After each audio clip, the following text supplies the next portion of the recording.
C'est toi qui veux la paix. C'est toi qui veux la paix dans ce pays. Mais c'est toi, quand on parle de conflit ethnique, c'est toi qui ressasse le passé. C'est toi qui sais accuser telle ethnie, qui est derrière tout ça, qui a fait ceci, qui a fait cela. Alors, mais si tu es là pour ressasser le passé, si tu es là pour chercher à savoir qui a fait, qui a tort, qui a raison, qui n'a rien fait, qui a fait ceci, tu penses qu'il aura la paix comment? Vous pensez que c'est en Côte d'Ivoire seulement il y a beaucoup d'ethnies? Vous pensez qu'il n'y a qu'en Côte d'Ivoire seulement qu'il y a beaucoup d'ethnies? Il y a plusieurs pays en Afrique ici où il y a beaucoup d'ethnies. Mais ce que nous faisons en Côte d'Ivoire ici, là, notre comportement qu'on a en Côte d'Ivoire ici, là, notre comportement qu'on a, cette attitude qu'on a à détester les guéris, à détester les baoulés, à détester les pétés, à détester les xénophobes, à détester les koyaka, à détester ceci, à détester cela là. Ils ne font pas ça chez eux. Ils ne font pas ça chez eux. Ou même s'ils l'ont fait, ils ont vite pris conscience que c'est ça qui ne va pas les faire évoluer. Qu'est-ce qu'ils font? Ils décident de laisser tomber. Ne pas accuser telle ethnie, ne pas accuser telle ethnie pour telle erreur ou pour telle erreur.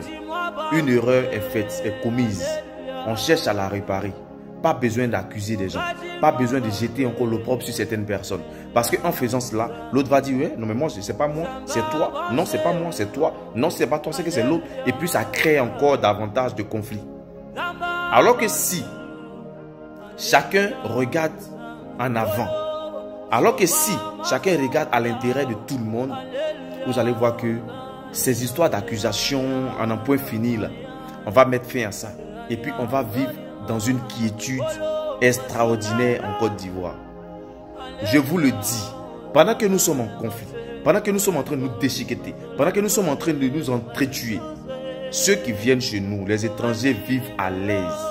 Ils vivent aisément chez nous. Pendant que nous sommes en train de nous entretuer là, et ils vivent aisément chez nous.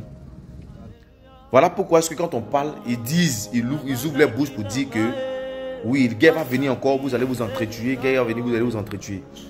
Ils attendent que ça pour vivre chez nous. Ils attendent que ça pour se développer chez nous.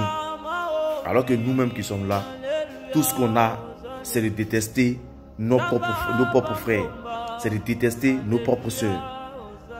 Alors qu'on peut se mettre ensemble pour aller de l'avant. Alors qu'on peut s'accompagner. Alors qu'on peut se soutenir.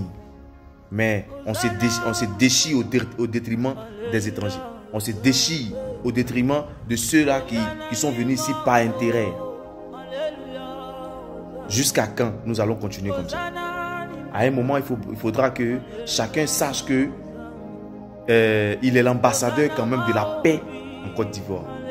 Il faut que chacun se dise, oui, je suis ambassadeur de la paix en Côte d'Ivoire.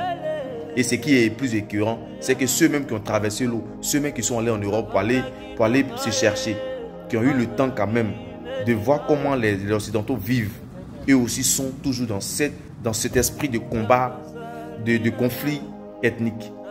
C'est écœurant, toujours en train d'accuser, c'est les nordistes, c'est ceci, c'est ceux-là qui ont fait ceci, qui ont fait cela. Mais ça ne va jamais finir si on continue à s'accuser, à se lancer des pierres. Jamais. Prenons conscience une bonne fois pour toutes et sachons ce qu'on veut. Pour la paix en Côte d'Ivoire surtout.